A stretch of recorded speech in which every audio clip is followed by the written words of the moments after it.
Okay, I know it's been a while, but we're back. Today, I've managed to steal away Matthias, our lead game designer, and Andrada, our lead economic designer, to go through how the game is moving forward after the launch. You know, balancing, upcoming content, all that good stuff.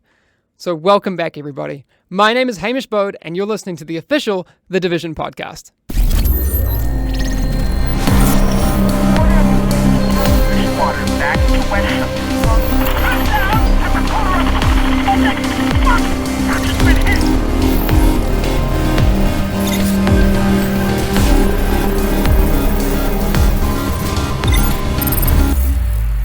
Welcome, Andrada, Matthias. How are things going?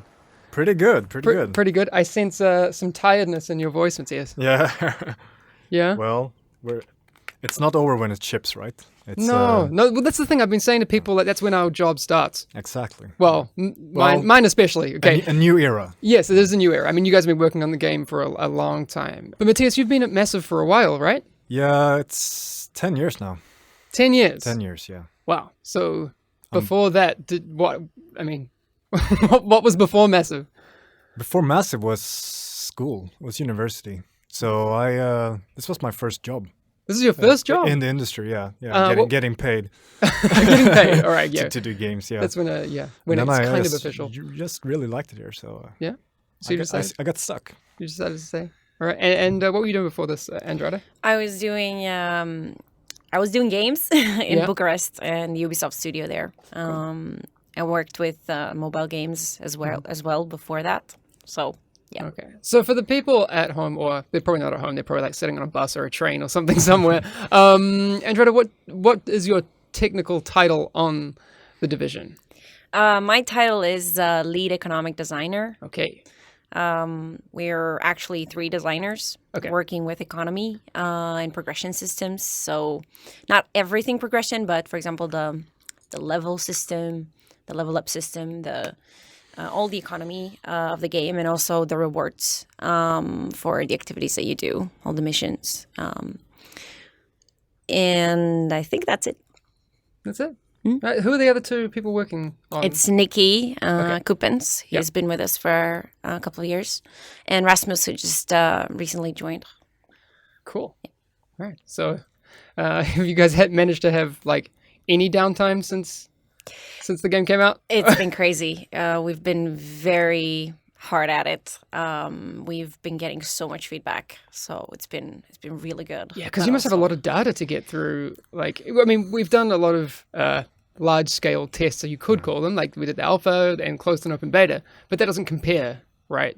No. Not all right. Okay. How, on a scale of like 1 to 10, where would you put the betas in terms of data that you get and then release? I mean, the release is 10, but like compared to the betas, are the betas like a quarter of what you get?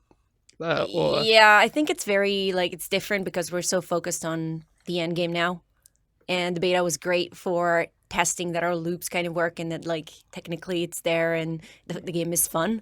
But now we're focusing so much on making sure that the end game is fun. Yeah. But we're getting infinite data compared to what we've been getting before launch. Yeah. It's just crazy, insane. But it's a good thing, right? Absolutely. Yeah. It's fantastic. Yeah. Yeah. So based on that data, how does that process kind of work? I mean, in what format do you get this data? What's the first thing you do when you look at it? Well, we have our analytics dashboards that we've kind of pre-designed, and we're still improving them right now. Where we see what some of the things that the players are doing. Yeah. We see how much time they're spending in the game. What they're doing in the game, what they prefer to do. We're looking at more detailed things like how much currency they have, what they spend it on, what they like to buy, things like that. How much are they crafting? And they're crafting a lot. Yes. How much are they deconstructing and so on. So we have a good, I would say we have a good idea of what they're doing. It's more the analysis of it that is a bit more time consuming, and we want to react really fast. So that's the more... Well, I mean, already some of the reactions to things like Midas, when that had to be looked at, right? That was a very quick thing from our side to say, hey, we know this isn't working. Let's take some time and get it fixed. Well, I mean, the fix came quickly, but what comes next is coming very soon. Actually, by the time this podcast comes out, it already would have happened. But similarly with Phoenix credits, I guess. Yeah, absolutely. And I then- mean, yeah, they're finding a lot of things that we Exactly. did not foresee. Of course. Players, and it's really good. But for us. just being able to, because I think as you touched on, we have dashboards. I mean, we do use data proactively in the sense that we have things like performance indicator that we want to follow and track day to day, so we can basically make sure and validate that what we're thinking is working and that it's playing out the way we want. But also being able to use data reactively because we get so much great feedback from the community, right? Yeah, On of Reddit course. and all the forums and everywhere. And data is a huge help in that as well. Not that we don't trust you guys. Yeah, of But course. just being able to look at like, okay, how big of a problem is this? Is it widespread? Yeah. And also Or is it have- affecting certain people that play certain Exactly, ways exactly. and that sort of thing? And then having an analytics team also enables us to basically request reports like, okay, we're interested about this, this, and this. Okay. Can you please dig deeper into this and do an analysis and basically try to pinpoint things in more detail That's cool. using data. So the whole relationship between community feedback and data analysis proactively and reactively is helping us a lot. Yeah, that's cool. Yeah, like you said, that community feedback really helps us Yeah. very quickly. Yeah, Because please people- never stop. No, it's exactly. so important. I think Real important. it's so good that the community is so vocal about certain things, whether or not they're bad or good for the community. Like, so a lot of people were really happy with how Midas was working, but there were conversely a lot of people who saw that it wasn't working great. Same with Phoenix credits. I mean, anyone who's played RPGs before know that it can get a little bit. It breaks it a bit when you get everything at once, right? Because Yeah. it breaks our whole loot hierarchies and system and everything. Yeah, and I think like it with some things that we know are not perfect. We take our time and we look at the data and we analyze and we try to find the right solution. Definitely. But with some things that we know are broken and we can see are broken, sometimes it's probably better. It's a judgment call, but sometimes it's probably better to react quickly to affect as little people as possible, I guess, as well, because that was very early on after launch. So it was a bit of a Yeah. balance. So level 30 and 31 and 32 mobs drop different amounts. Is that right? Yeah, we're increasing the kind of like the reward for fighting higher level enemies. Cool. So it will feel better. We're also adding new content. So we're trying to push the Phoenix credit grind to be interesting with the new content as well. So that has been a really big part of our this week and last week to make sure that the next update that we add Exactly. is good, well balanced, and it fixes some of the things that we're seeing now. Exactly. I mean, people are going to have their first incursion very soon. So that's going to be part of the whole story as well. There's also Bullet King, which will be fixed by the time they get that as well. Yes, I mean, some people are very, very happy that that's not going to exist anymore. I myself am very, very happy that won't exist anymore. But there will be some people who are sad. But I would say this. Bullet King has given a lot of people a chance to get very involved in the crafting system. So I don't know. Is that an unintended consequence of the Bullet King thing? Yeah, and I mean it's always really tricky to see if this is good or bad because it affects people in different ways. You have players that play a lot Exactly. and have everything or have really good things, and Sure. they don't really care maybe about Bullet King that much. But then you have players that don't play a lot, and then they find that, and then that's an opportunity to gear up really quickly. And so it's like it depends on. We have such a variety of players right now. Like It's true, and there's probably a bunch of people out there who don't know what the hell we're talking about as well. Yeah. So they'll be like, Yeah. "Who the hell is Bullet King?" I missed that whole thing because we have some people who either don't look at Twitch, aren't interested in other people playing, and they aren't digesting that information, so they might have missed it altogether.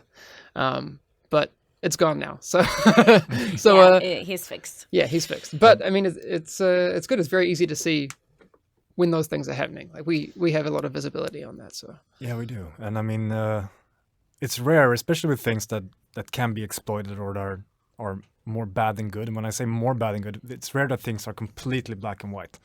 Like, but we of course have to protect and cater to everyone playing the game. of course, And that that is the day-to-day judgment call we have to always juggle. Like, how do we make sure that, okay, maybe this exact behavior we don't want to support to this extent, Yeah. but we can't just focus too narrowly as well, right? And I think I read a bit on Reddit before coming down here, and someone raised a good point about it can't be all about nerfing things like this if we don't add value elsewhere. So I think, as you touched on, the fact that we're going to continuously add content, we're going to add more gear and weapons and things to do, etc. Right? So I think one of the things that comes up a lot, I've noticed especially on the stream, people are like, why can't you increase the drop rates for everything and give us all the money?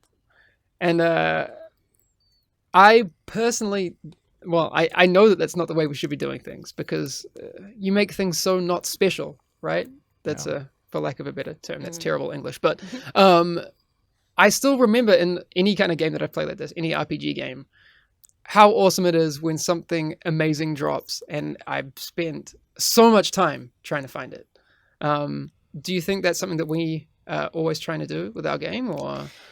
I think we're trying to, like, what makes RPGs fun is this whole loop of new challenge, harder challenge. I need to gear up to, I need to have the gear and the experience and the skills to beat it. Yeah. So I think giving all the money and giving all the things is good as long as the challenge is on par. Yeah, I completely agree. I kind of made a parallel before. If you give people everything all the time, it just feels like they have a cheat code to the game. And if you guys have ever used cheats before, it kind of ruins everything special about the game. So it's it can be a temporary power trip, like playing a game in God mode, right? Sure, but it wears off so fast. Yeah. And I think, as you said, with loops, if you read on Gamma Sutra or elsewhere, like the whole OCR loop, objective challenge reward, is very central to games in general, but our game as well, of course. And I think it's its relationship to RPG, where an objective can be, I want to get this really awesome item. Yeah. With that objective comes some form of plan. How am I going to do this? Then the challenge itself is about execution. I'm executing on my plan. Maybe how I'm going to play to beat that content might be really tough. And then I get a reward, and I can then reevaluate and refine how I play or what I'm going to do next based on the rewards I got. And I think that also needs to mesh with the scale of the reward needs to mesh with the challenge and the difficulty of the thing you did. Completely agree. That's also a pretty good segue into incursions as well. Yes. Am I wrong? Or is that... You're completely right. Yes! Yeah. All right. I should be a game designer, apparently. No, I shouldn't. You don't want that. Are you sure? But, yeah, you don't want that. I'll make things way too unenjoyable for a lot of people. See, I love games that are really punishing, but probably way, way, way too punishing for people. I would want like Dark Souls on crack. Like that would be my ideal game. Like Dark Souls with permadeath. Yeah, That's permadeath it. Dark Souls would be my dream. I would play that. Yeah, you would. Maybe some people wouldn't like that. No. Not me. Yeah, not you? No. No, you don't like... I want to feel like I want to feel that the challenge is impossible, but I don't want it to take too long to get there. Yeah, fair enough. Okay, maybe it's just me then. So incursions. It's something that I've been wanting to talk about for a very long time, but I don't know much.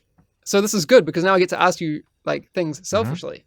So our first incursion, people have already seen it on the mini map or on the mega map, Falcon Lost. Yeah. All right. What can you tell me about this? So, okay, I can tell you this much. People have already deduced that there is a big vehicle in it because it's in the trailer. Okay. Yeah. All right. We obviously don't want to give away spoilers, but how do incursions differ from challenge modes?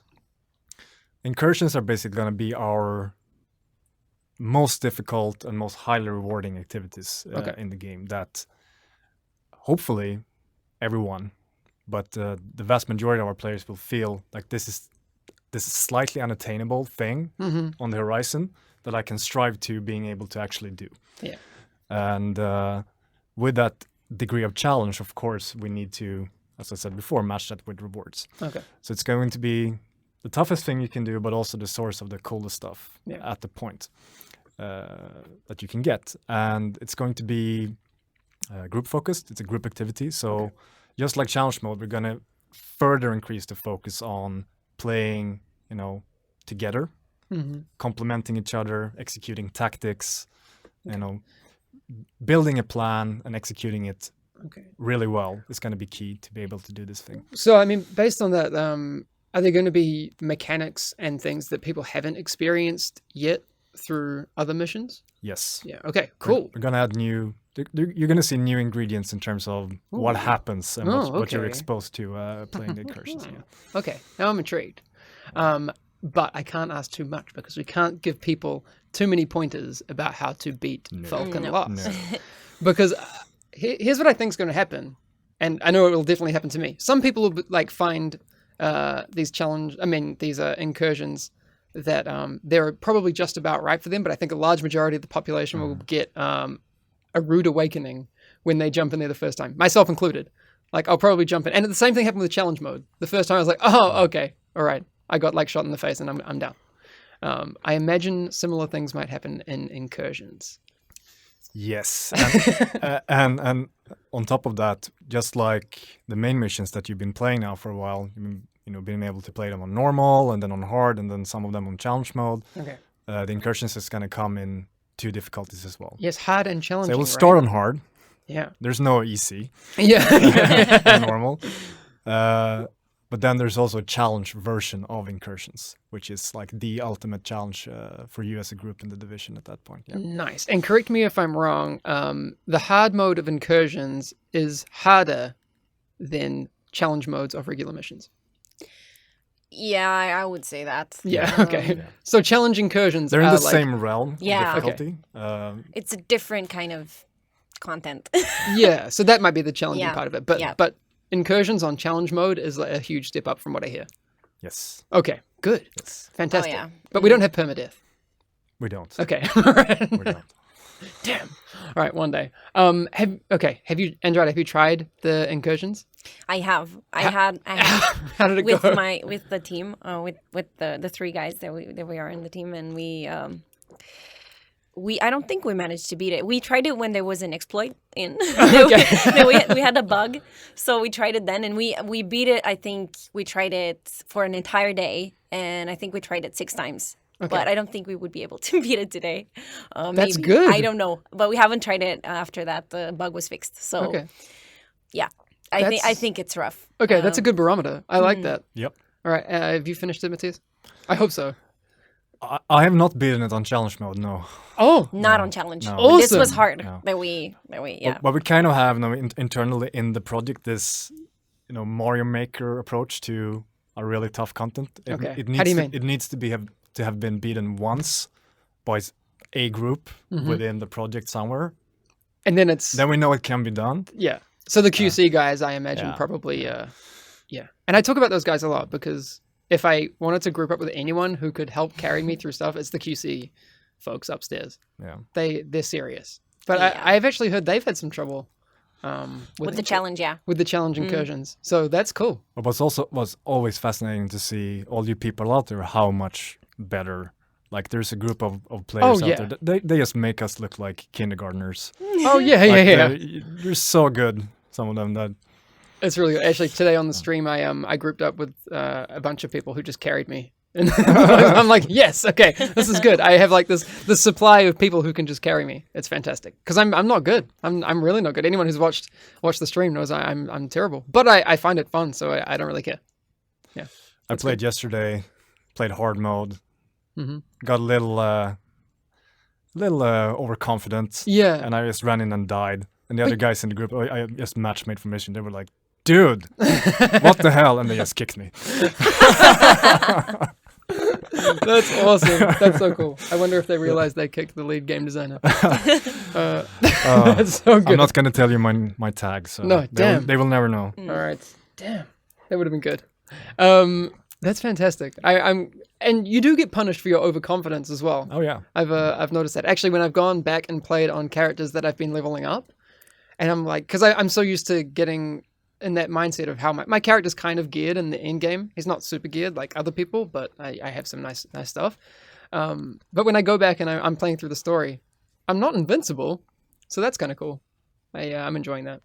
I have some questions from the community. All right. Are you guys ready? Yeah. Are you sure? I hope so. Are you sure? All right. So I have some from Reddit and I have some from Twitter as well.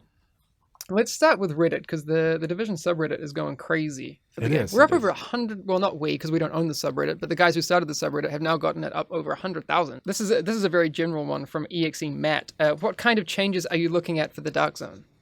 That's more a question for Matthew, but like there are some balancing things coming. Yes. And actually, by the time this is out, people will have experienced some of those rogue balancing things. Do you guys know anything about those Dark Zone changes? We're looking at, we got a lot of, once again, really good feedback here. Well spotted by a number of players. And we're looking at addressing those things like the incentives of going rogue in terms of like risk versus reward. How much do you lose in terms of dying as a rogue in the ranks, etc. Increasing the incentives for doing the tough content in the Dark Zone in terms of the drops you can get, as Alan mentioned earlier. So already those Phoenix credits that we were talking about earlier, the fact that the character level 32 NPCs will drop more. Yeah, So we're that's one of the things. increasing more things from them. So Division Tech drops are going to happen from them more, and Legendary drops are going to happen from them more. And also we're looking at the Dark Zone funds balancing as well. We're lowering rank requirements for some of the items on the vendors, so it's easier to get geared up in the lower rank. So the but we're stuff adding new things for the higher ranks. for the above level 50 or Yes, we're adding for rank 90 something. oh, okay, that We'll is have more cool. granularity with the ranks as well. So Okay. yeah, it will be easier to buy things, and it will be also new things for the people that have played so much that they have the ranks. And So there's going to be new, kind of those new attainable points. So right now it's Dark Zone rank 30 and Dark Zone rank 50, and you're saying there's going to be 90 as well for gear and stuff in between as well. yeah, Is that... so we're going to have stuff at 15, 30, 40, 50, 75, and 90. Whoa. Okay. Cool. All right. New informations. F8L Full asks, when will iLevel 32 gear be added to the game? Because right now, I know I have some 30 and 31 pieces. Is that something that goes along with incursions or? Yeah, it will be part of the first free update, rank level 32 or gear square. Yeah. Okay. That's cool. Is that going to be found in incursions, or can I still find that gear, iLevel 32 gear in the Dark Zone as well? Yes. Okay. So we're the way we have our economy structured and the loot drops is done in such a way to have choice. So if you'd like to play the Dark Zone a lot, you should be able to get good, the best stuff in the game, right? We've been saying that a lot. Yeah. So the new best stuff in the game should be in there. But also, if you like to play missions on hard and challenge, that should also feel rewarding. So that's why we have so many currencies and loops, and they overlap, and it's a bit Cool. It's a bit everywhere, but it gives choice. So that's the objective. Fantastic. Okay. That one's a good one. Mr. Kudo asks, will there be a fix/remake of the current Dark Zone system, especially from a rogue's perspective? We kind of answered that. Will there be more named high-end weapons? I guess that's a question I'd probably throw at Frederick, but do you guys know anything about that? We're continuously looking at adding new weapons, new gear to the game. That is the plan, yes. Okay, so we can say yes to that. We can say yes. Okay. I can't swear on exactly when. You can't say today at this when point. or how or where, but Many, yes. yeah. Yeah, exactly. Okay. That's all we need. That's all we need.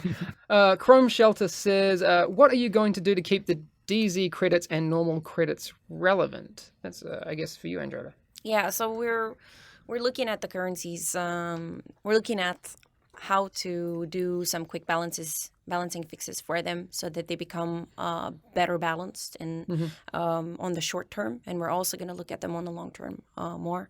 For credit, we're actually making a change to recalibration. So you used to need Phoenix Credit to recalibrate legendary items. We're now introducing e-credits for recalibrating legendary items. So a lot of people that have a lot of e-credits are going to be very happy that they That's can awesome. very easily recalibrate their legendary items for a while until they get rid of them.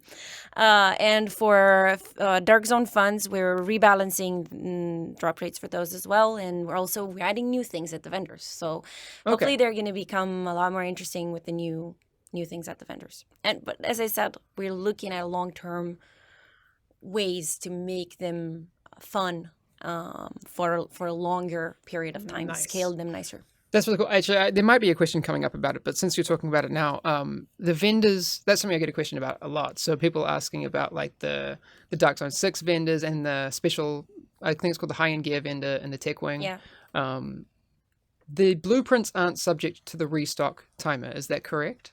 That is correct for the ones that exist now in the game. Okay. Will those blueprints ever be switched out? Are they okay? We're looking at we're adding new blueprints, so that is happening, and we will have them roll out. So you will have new blueprints every week, basically. Okay, so once a week there'll be new blueprints in those vendors. Yeah, exactly. Cool. And then I think they're subject to the restock timer will change their gear as well.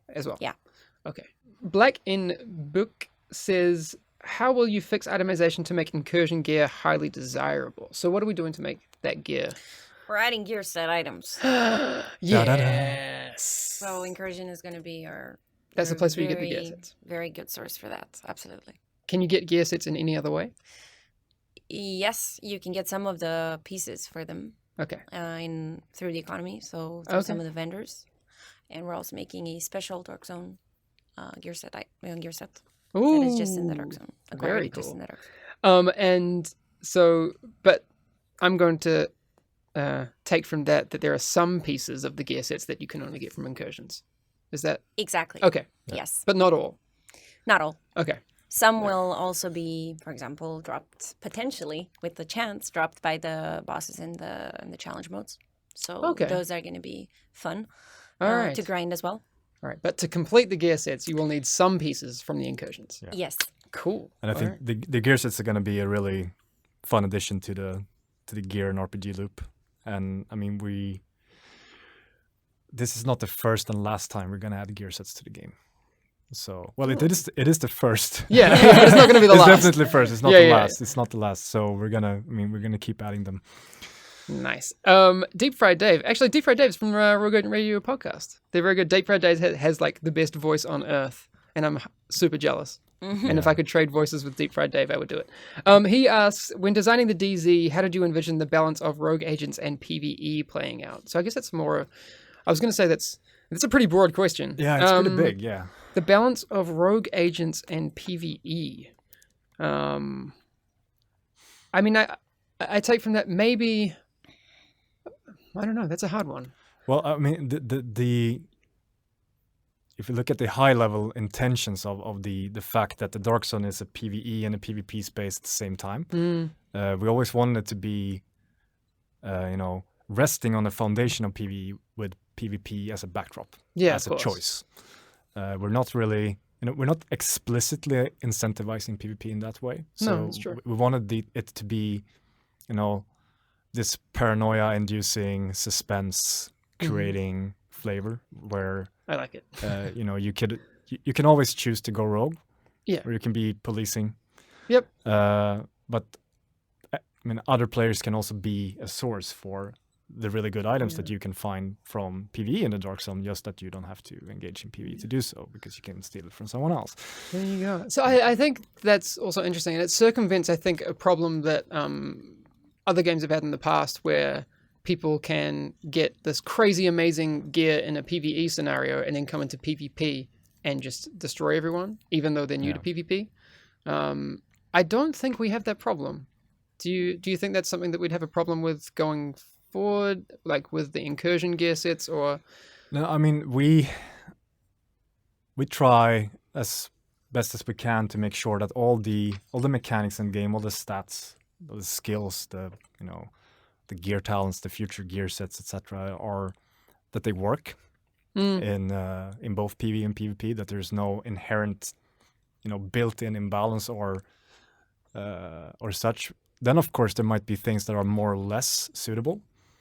And I mean, let's just face it, we might make mistakes. You might find things that are creating imbalances, which we then of course will address.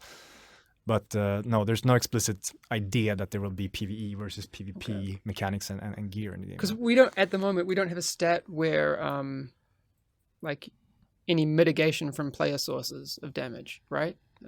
Like, we don't have it. So if I get a piece of armor and it says like lowers damage from players, or no, we don't explicitly mitigate it. We have a separate balancing pipeline for player versus player damage. Okay. So we and that could be something we balance as well, right? Yeah. Which gives us freedom to make sure that we keep the PvE versus PvP balancing, since it's in the one and the same space. Yeah. Functioning. Okay. That's cool. Because I'd hate for it to ever become a situation where everyone just one shots everyone and that sort of thing. No, but we don't want to get there now. No, we won't have that problem. That's cool. Sarge, alas, we're onto Twitter now. Asking, is there going to be any more challenge mode missions? So right now there's 4. There's 4. So yes, more.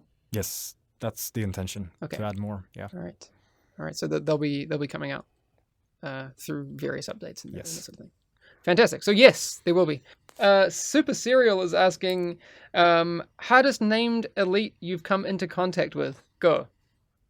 Hardest named elite that you've ever come into contact with. Hardest. Yeah. Hardest. Sorry, that was my accent. Sorry.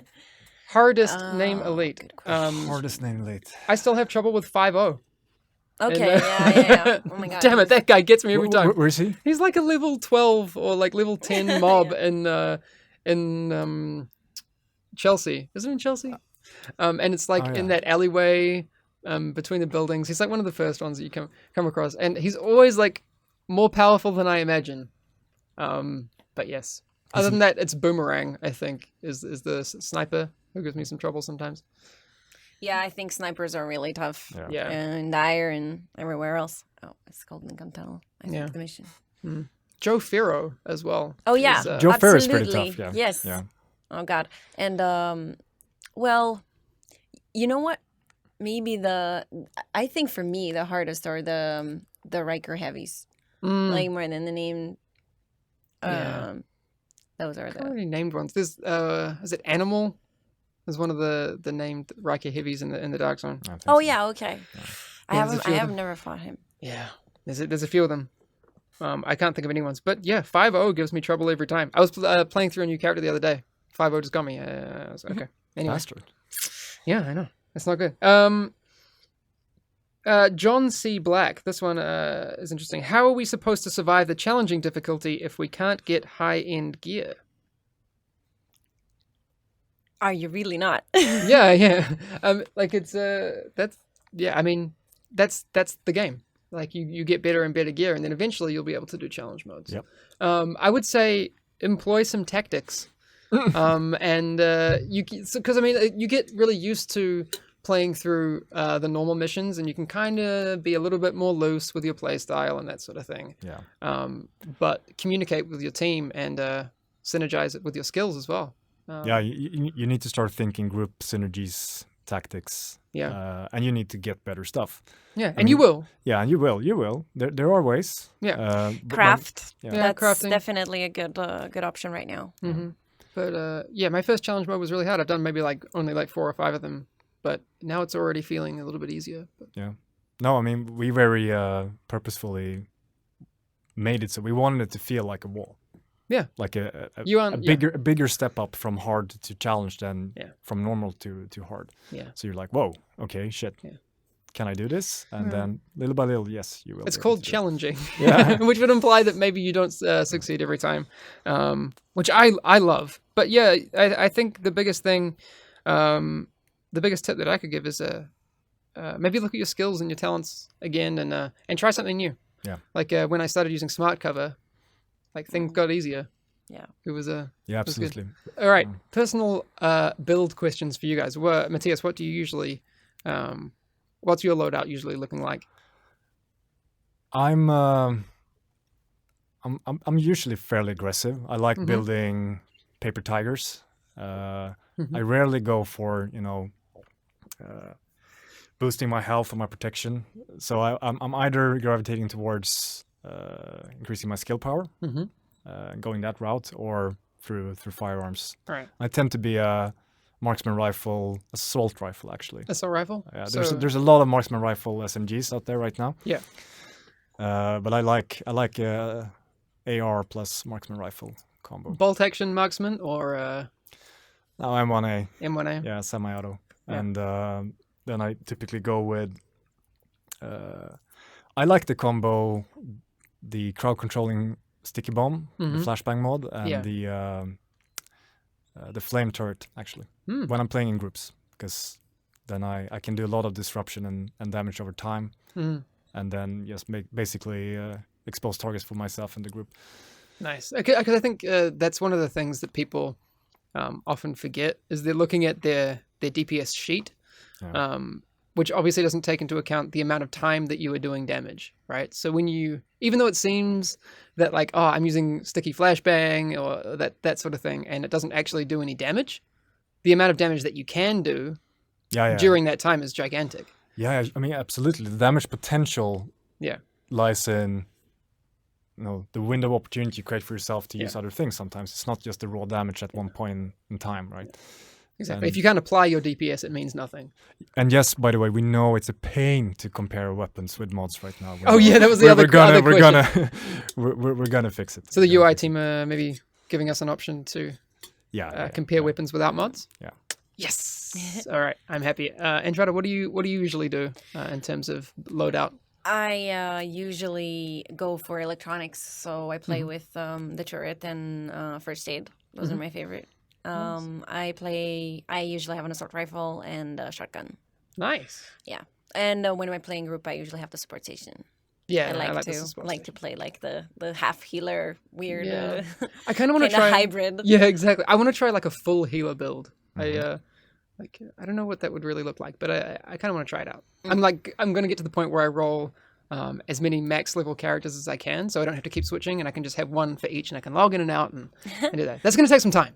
But you're probably playing more than anyone in the office. So. I at played the a moment, bit. yeah. I think I have I'm less than 50 hours played, Okay. Yeah. so Wow, not that's pretty good though. It's pretty good. It's I'm closing in on 50. Although when you compare that to some of the people out in the community who have done like 10 days played, It's staggering. Yeah. almost. I mean, there's a lot of people out there who have like put some serious time into this game, which is awesome. It's amazing. We're looking at some of the dashboards. We can't believe our eyes. Yeah. It's just insane. Like, wow. It's really good. Yeah, we some love people are that. hitting. Yeah, I was mind blowing to see how fast the first person in the world hit max Dark Zone rank. Yes. yeah, Yeah, that was fast. yeah. He showed up in Twitch chat today. Oh, Yeah. Yeah, I was like, oh, it's was it Chaos someone? I think I saw him. It was like Chaos followed the channel. I was like, oh my god, it's that guy. It's that guy. Famous. I was like, dude, can you carry me in the Dark Zone? He was like, maybe. I don't know. Like I'm too much of a Are you scrub. worthy? I'm too much of a scrub for him. So I don't know. Maybe one day I can get him to give me a Dark Zone tour. We'll see. All right. Anything you guys want to say to the community before we run off? We love you. Ah. Keep them coming. All right. That's Please, so all the nice. feedback. We love to hear what you Nice. Even if what you like find. yeah, and trust us, we really listen and take it to heart, Mhm. and we read everything. So even though it might at times you might not get this immediate sense of feedback that someone listened, Mhm. or it might not instantly get into the game. Mhm. Uh, Some things take time. some things take time. Sometimes it's not exactly what you're asking for because Mhm. we need to evaluate it on our side. Mhm. But we do absolutely listen and we read everything. So That's cool. And we're really working really hard. I know. Really hard right I've now. noticed everyone in the office is looking so tired. It's crazy, but it's good because It's great. And we wouldn't do this if we didn't love the game and want to make it the best thing that it can Ah. possibly be. So it's cool. People were like on the stream because I worked on Friday night till like 11 o'clock, and they're like, Oh, that's cool. I'm like, I don't mind because I love it. It's fantastic. It's cool to hang out with the community, and I hope we can do more of these things, more podcasts, more streams. It's our baby, and you're helping us raise it, so. Yeah, exactly. That's a really good analogy. I like that. It's and also it kind of fits with the whole lack of sleep thing. You're helping balance our baby. Yeah, there you go. I think we Sounds should. really weird. I think it's perfect. Let's leave it there. Okay. Thanks for listening, everyone. We'll talk soon. Anyway, I'm gonna leave it there. Thanks. Bye-bye. Thanks. Bye. All right. So if you haven't subscribed yet, make sure to do that so you can get this podcast into your ear holes in the fastest possible fashion. And as always, you'll find us on Twitter, Facebook, the official forums, the Division subreddit, and unless you've been living under some sort of rock, you'll also be able to find us on twitch.tv/The Division Game. Come hang out, learn everything you can about the game, and be a part of this awesome community we have brewing over there. Also, if you have any feedback or thoughts about who we could talk to on this podcast, just hit me up on Twitter @HamishBode. And again, thanks for coming back to the podcast. I promise it won't be long until the next one.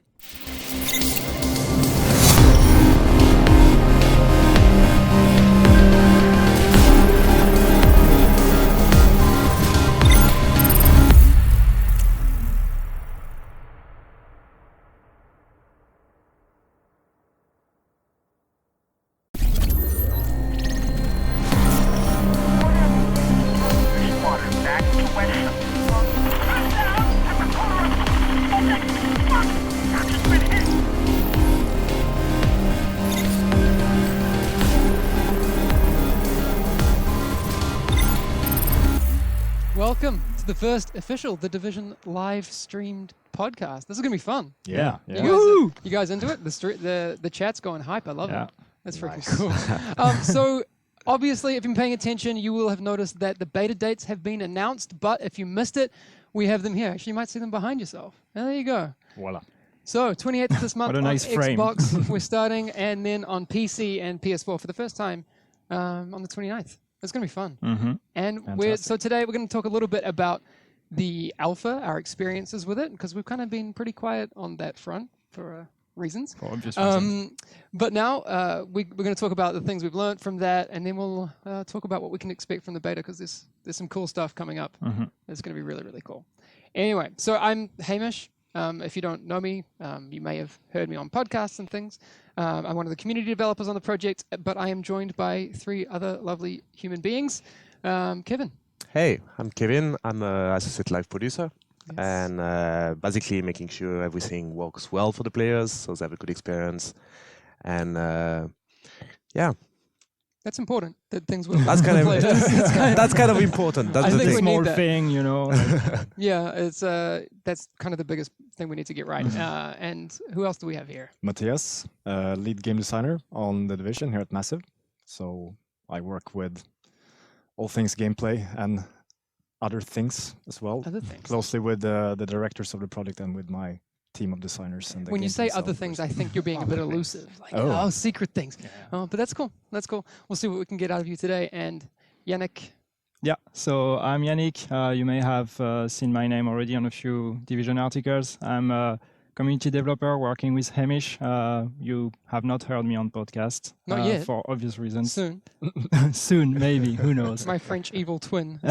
Exactly. It's gonna be a lot. And yeah, basically with the community team, we are like taking care of all things community and making sure also with the team of Kevin that you guys are having a great time.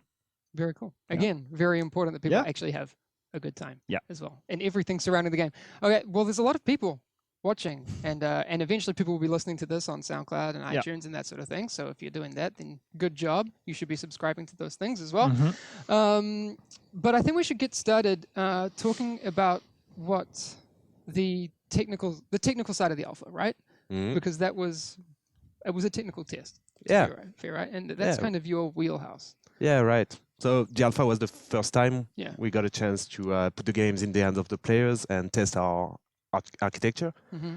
That was extremely important for us. We managed to test a lot of things, see how our dedicated servers responds to the loads of players. Yeah, that was pretty exciting, and it went really, really well. Yes. So on a scale of 1 to 10, on terms of really well, can I kind of put you on the spot? Yeah, definitely 9, so 9? we still Okay, have well, room yeah. for Still not a improvement. 10. Exactly. Yeah. That was a good answer. I like that because if you say it's a 10, then what are we going to do next, right? Yeah, I mean, exactly. we got to, that's why we're doing more tests. Again, Mhm. looking forward to the beta. That's why Yep. we got to fix some things. We'll get to that in a little bit. So in terms of, I mean, we were here playing the game. Well, I was playing the game. Matthias was playing the game. Absolutely, yeah. Yannick and you were actually doing important things. But what were some of the things that you guys were testing, more specifically? So basically, we had the first couple of days letting the players play as the system is made for, no particular test, and then later on we tried redirecting players from group to servers, from server to servers. So basically, we have all the American players playing on the American data center, and at some point we will shut down the data center and see them being rerouted to the European data center.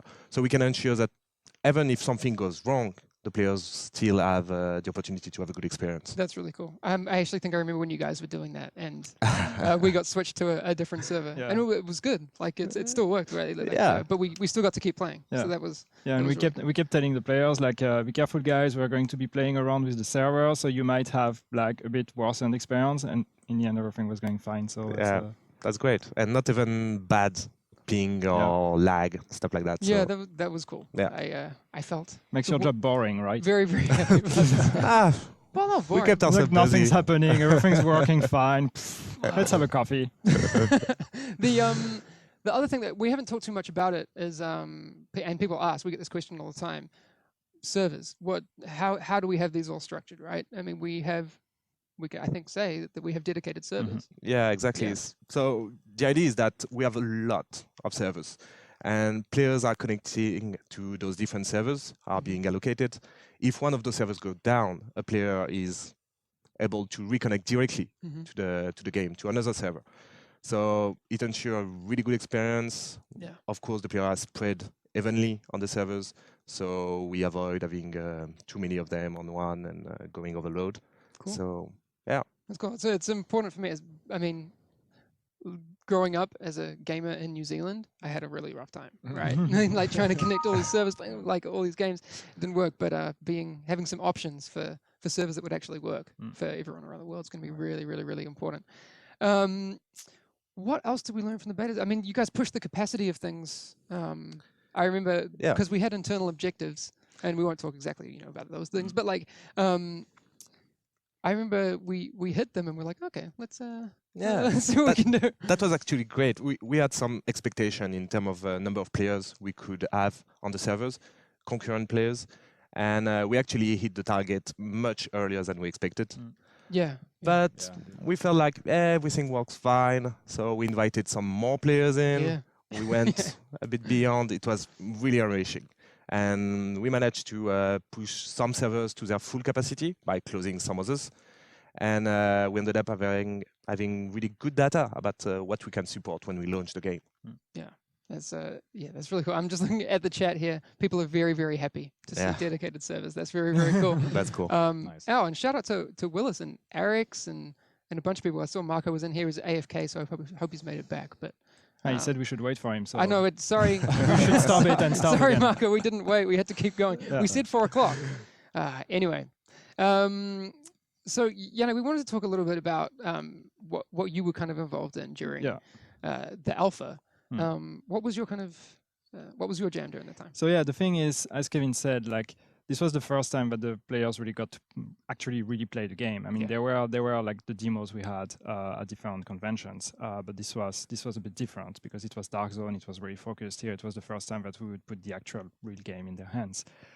So what we wanted to do was use the fact that we were still in the context of the alpha to gather as much feedback as we could from the players and make sure also that we could help them discover the game every day. So basically, we organized some kind of feedback threads on the forums with different themes every day. So to help them also kind of, influence the way they would play from one day to the other, make sure that they go through the entire content, because you could like run through just the main missions quickly and then think you're actually done when actually there's still so much more to do, even in the alpha.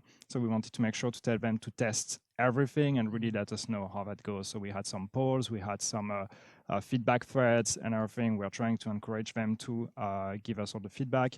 And then we would compare also all the results we had from these polls and these discussions to actual like in-game data analytics. And that's also your part. Yeah.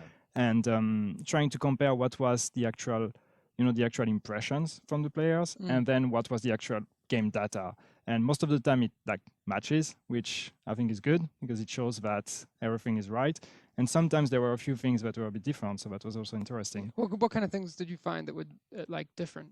Like for example, we had this impression like there was this one weapon that was really kind of OP. I think you were using The shotgun, it. and that's why it was interesting to see Alex and Willis in the chat because we got that legendary shotgun as soon as we could because we knew that it was such a beefy weapon, and we made some people.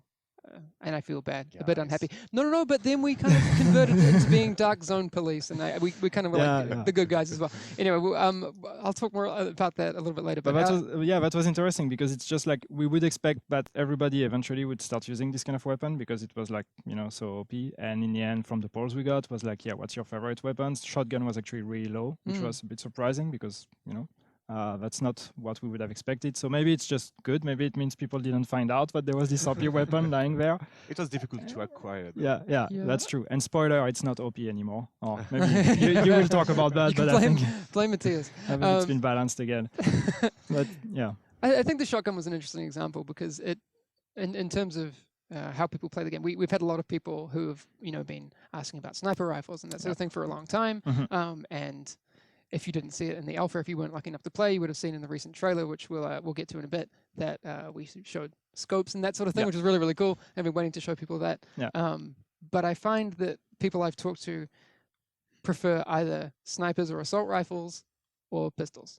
And like shotguns seem to lie in this little mid-ground that people haven't really experimented with, but I think they will. Yeah, it's not really easy to play with. I mean, I tried to have a shotgun build, and it's like, requires a lot of mobility. It's completely different. And it's completely different. Yeah. It's interesting in some areas, like when it's really enclosed, and we see it used a lot as a backup primary. Yeah, exactly. Like it's Emergency. some people actually use it as their main gun because they want to get in there close, like they use the ballistic shield, etc. But it's pretty common that it's get out of a tight spot kind of setup as well. Yeah, but I could see that in the dark zone, when it gets a bit dirty and like you're trying to hide in corners and everything, it might come in really handy then to really surprise people and like. Yeah, it's good because the damage they do like up close is well, it's basically the most damage you can do, right? It gets crazy. Yeah. Someone's gaming at heart says love shotguns. Yeah, that's a love them too. Thank you. Yes. Oh, but then someone else, run rookie run, saying shotguns are for Neanderthals. I don't know. Debate. I don't know. Yeah, feel free to debate that. It is an interesting one. Was there anything else that stood out in the feedback that we got?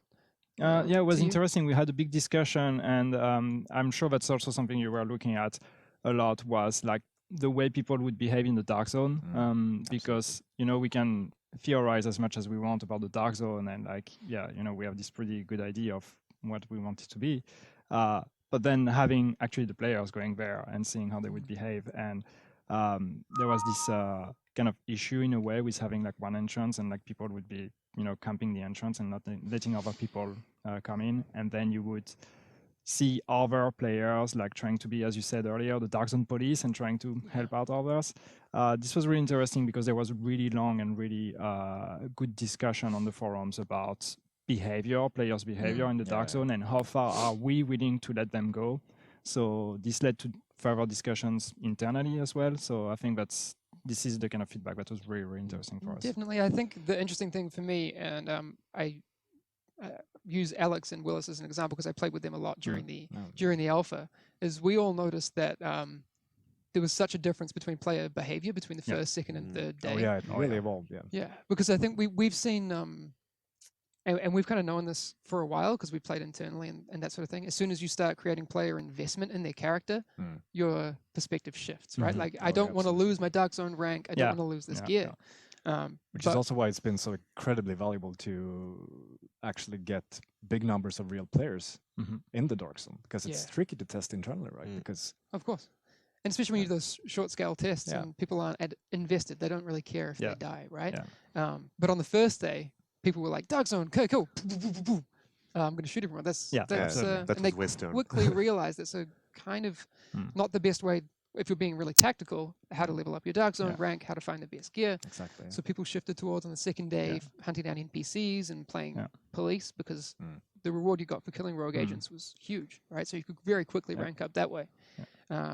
So yes, again, Chromus Z gets it completely. The social experiment of the Dark Zone. Yeah. That's what it is. It's a Yeah. it's a social But experiment. that's the right? thing. Yeah, Absolutely you is, yeah. see the like this kind of social order that starts to develop, and how people like would cooperate, or like people that would willingly choose to become rogue and then like go against other ones. But you see this kind of real social system that starts to develop, and that was really interesting. Yeah, exactly. Actually, 269 is here as well, who I also played with, and I Mhm. showed you some of that Yeah. stuff during that play. So hi, That was fun. Matt.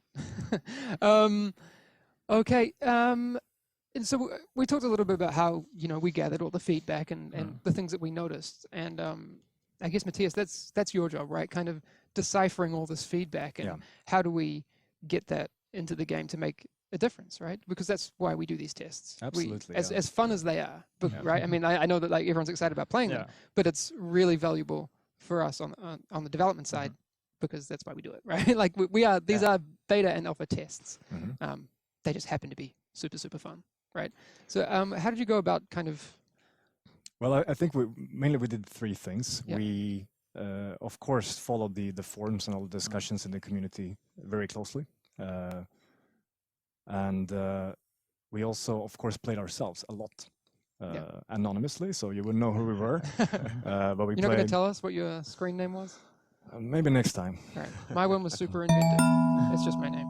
I mean, That's So- really discreet. yeah.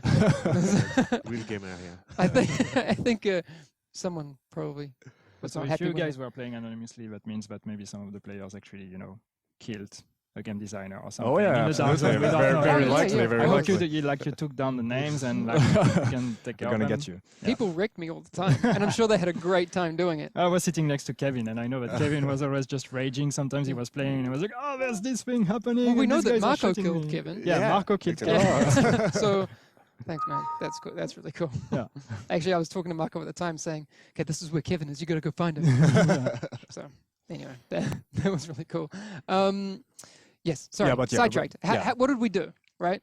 Sorry. What did we do from the feedback that Yannick got, and how did we get some changes? Well, we, of course, we have our idea, our best guess, all the work and thought that's gone into how we want the game to play out, right? So it's a great way of testing those theories by actually letting you guys, real people, playing it. Yes. And we also do a lot of data, analysis on the what's the word? In Swedish? I won't understand. I don't know why I'm asking for the Swedish word, but And the analytics, like the, Yeah. the, Yeah, the okay. in-game, Yeah, yeah. in-game data that we collect from alphas and betas. Yeah. And so basically putting all these things together, just being there ourselves, experiencing the game with other players, real people. We're also real people, but looking at the data that we gather and testing it against our own theories of how we Yeah. want the game to play out and what we expect to see, finding outliers. And reading on the forums and actually listening to what you guys want and what you thought good and bad about it. yeah, I think the one that springs to mind, and we had discussions about it internally, and we kind of felt similarly, but it was really good to see the feedback. I think it was weapon switching Yeah, exactly. was one of those yeah. issues that we came up against, and you guys found a fix for that. Yeah. Well, I mean, you tested it out, and Yeah. what's the current system we have in place for that? So what we changed to Yeah. is that you now just tap Y and you go to your second primary weapon and you Mhm. do a double tap to go to your sidearm and then you Okay. just tap to go back. Okay. Which used to be that you have to hold the Y button Mm. to switch between the two primaries. Yeah. So I think that's a great example of an actual little tweak to an interaction and mechanic in the game Yeah. that we can Mhm. get from your feedback. Mm. And then of course a lot of balancing and tweaking. We've done since the alpha, we've laid hands on, I would say, every single part of the game, like the enemies, the weapons, the skills, the bonuses and stats from your gear as you level up. Just making sure that we keep a nice, progression in terms of challenge and keep that gear and loot lust up throughout the whole game. Yeah. I think that was the loot lust thing, like you bring up, was such a big experience for people because they've been watching trailers, right? And you see things and you see loot drop, but that experience you get when you're playing and you see loot drop, that's half of it, right? But when you equip the loot and then see the effects of that loot, that's another whole thing entirely. That really got me going. That was so cool. Yeah, It's gonna be better in the beta. yeah, I know. There's That's the good thing. because there's so much Everything's stuff, better. even with like skill mods. I mean weapon mods. Sorry, Yeah. it's crazy. I think Zero Reloaded brings up an interesting point. Please add proximity chat. We did. We did. we did. Yes. It's in there. So for the beta, and we'll get to talking more about the beta in a little bit, but just jumping the gun a tiny bit. Proximity chat will be on PC and PS4. We're still working on getting it into the Xbox build, but it will be there later on. But yes, PC and PS4 players will be able to experience the madness of proximity voice chat. It's But freaking cool. so the Dark cool. Zone, Which is just awesome. so cool. Awesome. Yeah, it's so fun. And people's reaction to that is, oh my god, what? Yes, okay, people are freaking out. That's so cool. They're very, very happy. And I think we had the creative director sneaking behind people and Yeah. screaming or something, scaring them. So yeah, I That's some remember having good, so many stories. conversations Yeah, about man. proximity voice Yeah, chat yeah. with Magnus Jensen, our creative director. He is all over that. He was like, yes, we need this. It's so But cool. this was such an important feedback, and starting from E3 already, when like people got to play, and that was one of the questions we had so many times. Like when you start talking about the fantasy of the Dark Zone and everything, it's like many people were asking, "Do we have proximity chat?" And that was something that was discussed already within the team. Oh, And yeah, then we absolutely. noticed that this was really something that needed to be in there, and it completely changes the way you approach. It really adds another dimension to that whole Yeah. experience. Just thinking about what you say. Yes. And when, And we'll come back to the all those things Yeah. that people can expect very soon. Yeah. Not just yet. We still have some other stuff to get through. I want to, for people who didn't have a chance yet to see the trailer that came out a few nights ago, I think it's a cool thing to show as well. So we'll get into that in just a second. There's some really, really cool things in there that I brought up before. The first time we've seen sniper scopes. And there's a lot of stuff. Anyway, yeah, sorry. I'm really sorry. But we'll be back really soon after this trailer. There's a lot of cool stuff. So keep your eyes peeled for some really cool things. All right, if you're just joining us, you've just seen a trailer, hopefully. But we've been talking about, in our first The Division podcast live on Twitch, which is a lot of fun, about the beta and the alpha and all these sorts of things. You will see the beta dates up behind us if you haven't seen them yet. 28th on Xbox One, we're starting. 29th on PS4 and PC. Which is super cool. Very, very, very, very excited. And Mulehorn Gaming says, my pants just flew off. All right. Come on, man. This is a family show. Keep it together. Before we get into talking about the beta that's coming up, we learned a lot from the alpha, right? And I know you had some really cool things that on the game design side and experiences that you guys learned from. Yeah, I mean, since we were actively playing the game, just as any other player in there, I think my biggest takeaway was like, wow, yeah, nice, it actually works, everything works. The social experiment that was the Dark Zone that you talked about, we saw that actually play out how we imagine it, and how we saw the population of players actually evolve their behavior as as we talked about before the break. Super cool. And just going in there, I remember the first day of the alpha, we went actually to my place at home. First time I played the game in a home setting. It feels different, Yeah, it's right? just, it's Like, just so whoa, cool. Like, I'm not at my desk. Yeah. Like I'm actually at home playing. So It's that alone strange. was amazing. So it was me, a couple of guys from my team. We had some beers, booted up. I was playing. They were just kind of backseating. Was Drew with you? Yeah, I Drew think? was with me. Yeah. So Drew, who people will have, if they've been listening to the podcasts, you will have heard Drew's voice as well. And actually, he's in some videos. So Yeah, and Pierre, and one of the guys is like super into the competitive gaming in general and PvP and stuff. So he was just like on the edge the whole time, like, "Come on, Matthias, shoot someone, shoot someone." And I was just going like, "No, relax, man. I want to try this out." And we came up to this extraction area where a group of players were already extracting, and they were aiming at us. So I went up and was like, "Okay, I surrender, take it easy." And we had this really tense moment.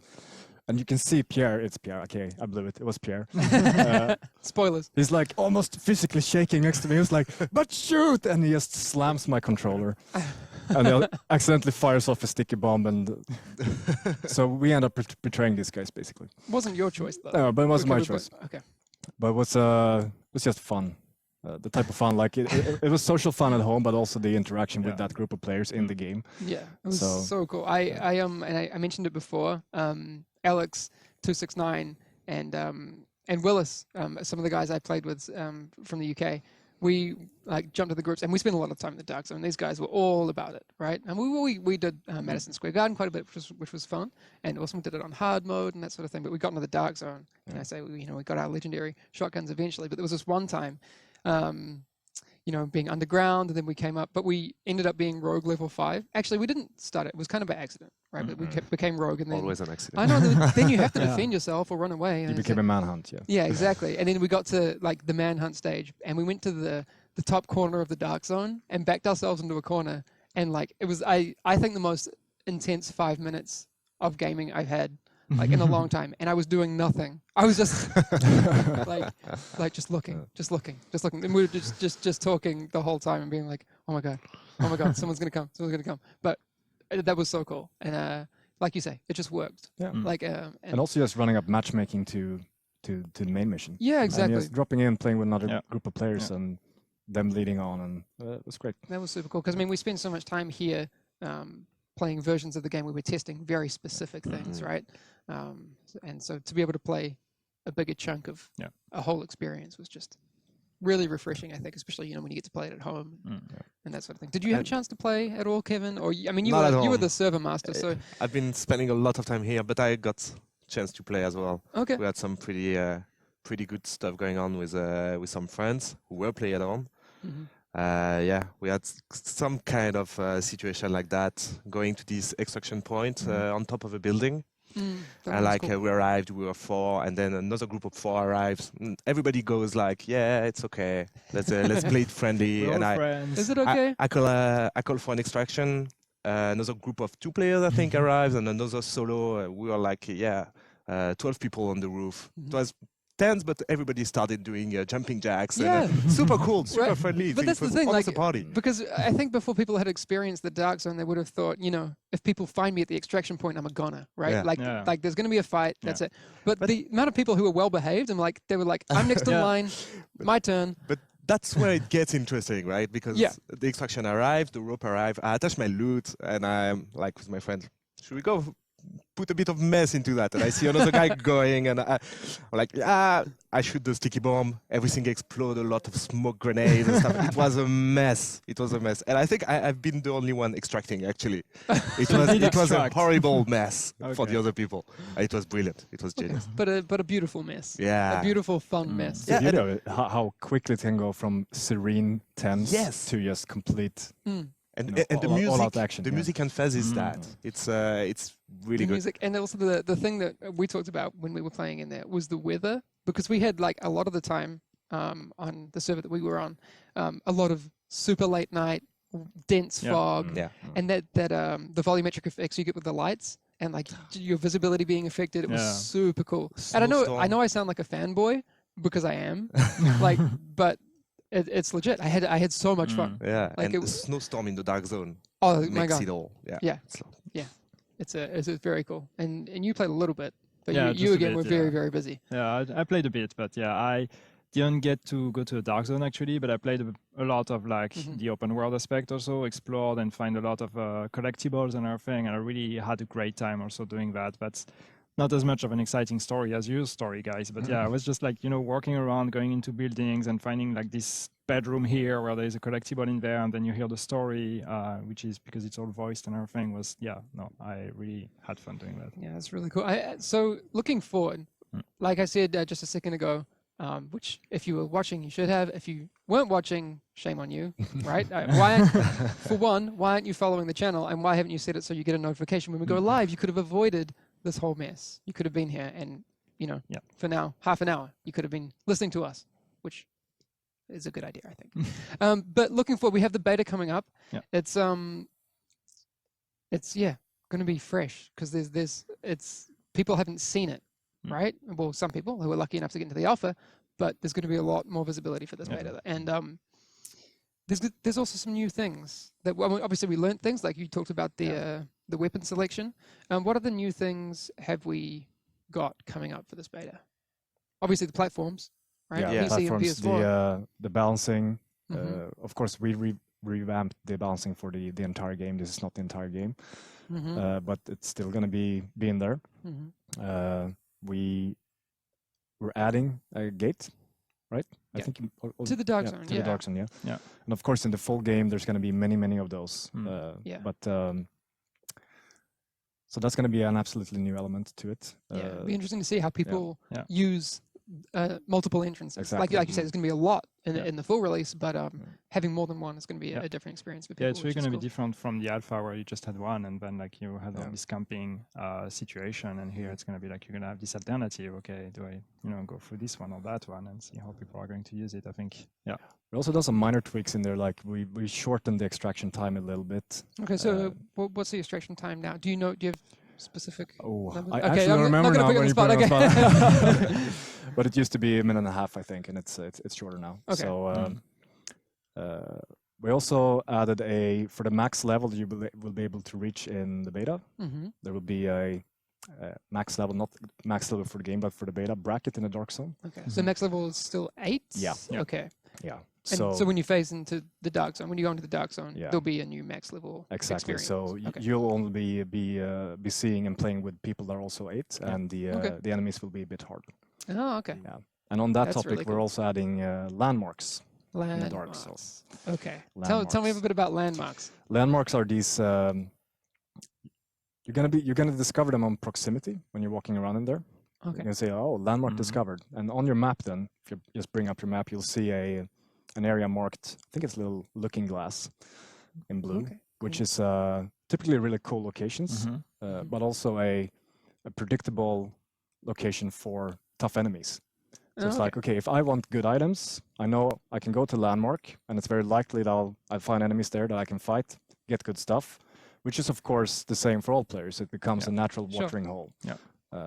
And if they know and the there's Dark good Zone. loot there, someone's going to want that. So that's going to be all right.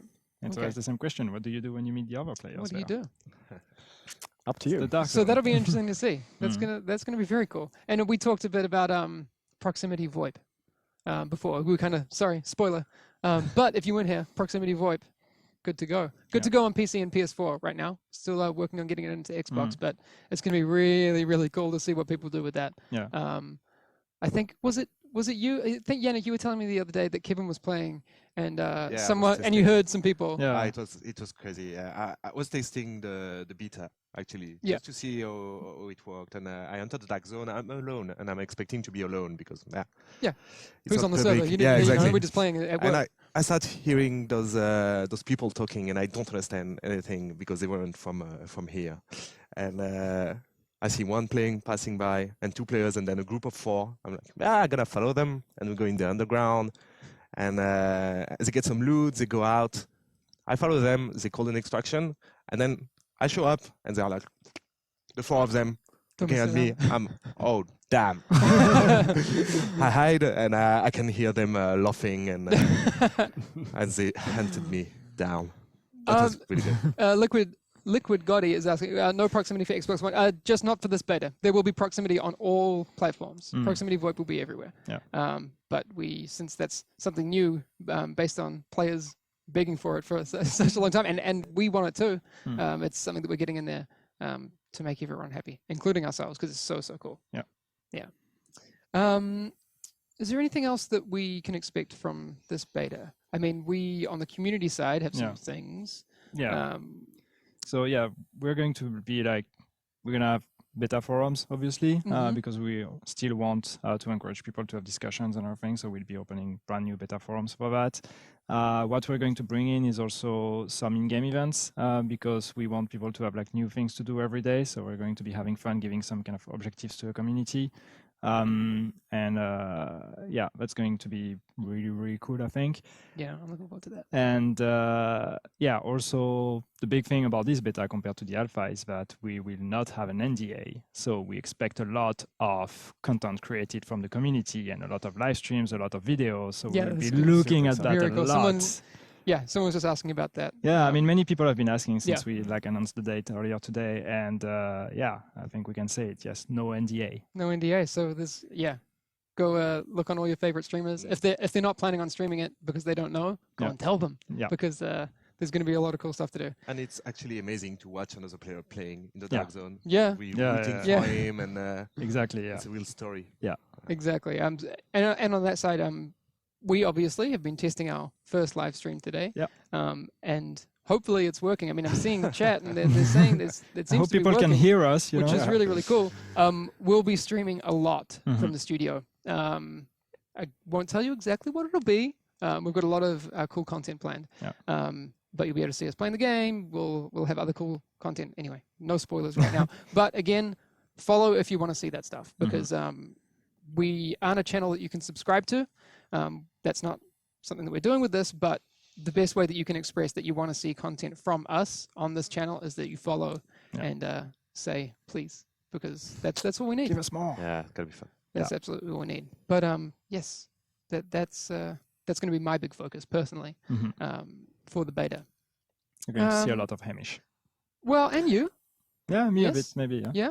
I've convinced you. We still need that's to true. see if we can get Antoine on. And someone was asking earlier, why isn't Antoine on the stream? Yeah. Come on, man. No, Antoine's like a mythical being that no one can touch. Yeah. He doesn't really exist, but maybe one He day was we in a can. live stream at E3 though. I We know. managed to trick We him. had to trick him. Yeah, we were you like, trick him oh, it's into- finished, man. It's finished. It's finished. And then it came out. It was really cool. All right, access to the beta. If you don't have it yet, how can people go about getting access to the beta? So basically, we have guaranteed access for all the pre-orders. Yeah. So if you pre-order the game, you're gonna get a key for playing. Cool. Even if you pre-order after the beta start, we Okay. will still be sending keys on the fly to all the players. Okay, guaranteed. So that's Guaranteed. guaranteed access. Okay. You get in immediately. Okay, that's cool. I just don't want people like buying it and being like, oh, Yeah. Kevin told me I was going to get in. Kevin said I get a key, Yeah. and then they're like, oh, it doesn't work. But no, yes. Yes, So anyone who so we pre-orders get will in. get in with their key. That they get. Okay. Yes. Very, very, very cool.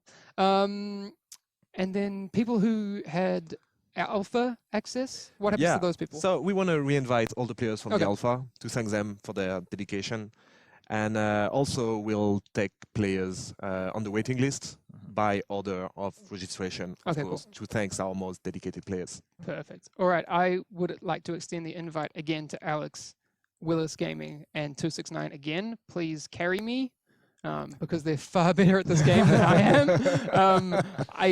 Controllers, although the problem is I've gotten so used to the controller now that now when I play a lot of PC games, and now when I go back to mouse and keyboard, I'm like, oh, this feels strange with our game, but it won't feel strange. I just need to get back to it. You need to get Okay. back to it. It's actually really cool. But Yeah, you should, no, be, the- you should be better than them. You played it more than they did.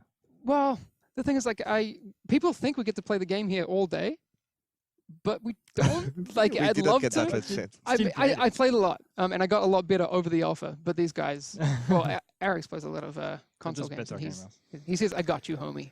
Yeah, thanks, man. Okay, anything else before we head off that we need to get to? I don't think so. I think that's kind of covers most of it. I think, yeah. Just super excited to. Said it all. yeah. Yeah. Yeah. Yeah, to- exactly. Have a look at the beta dates if you haven't seen that yet. Yeah. Yes. Okay. Again, follow us here. Follow us on SoundCloud. Subscribe on iTunes. We're on Facebook. We're on Twitter. We're on all the places. And we'll see a lot more stuff during the beta, during those dates. But right now, a big curtain should be opening as well. We've had a lot of people in Malmo Mhm. who are writing a lot of articles, and it's after 4 o'clock. So if you use Google and look on Yeah. your Oh, favorite nice. websites and Yeah, that sort of thing, there's going to be a whole bunch of new stuff. I mean, it's gone live since we've been here, so I'm going to go do the same thing Yeah. to see what people are saying. There should be a lot of Exciting. articles, a lot of videos, a lot of new things to Yeah, a check lot out. So of yeah, new things. a lot of information coming your way, guys. Yes, exactly. I'm excited. Actually, we should end this so I can Stop it, so I can go see what happened. Anyway, Drop the mic. thanks again. We're gonna turn this off, and we'll see you again next time. All right. In the beta. Yeah. Please do come back. Okay. Thanks very much. Thank you, guys. See Bye-bye. ya.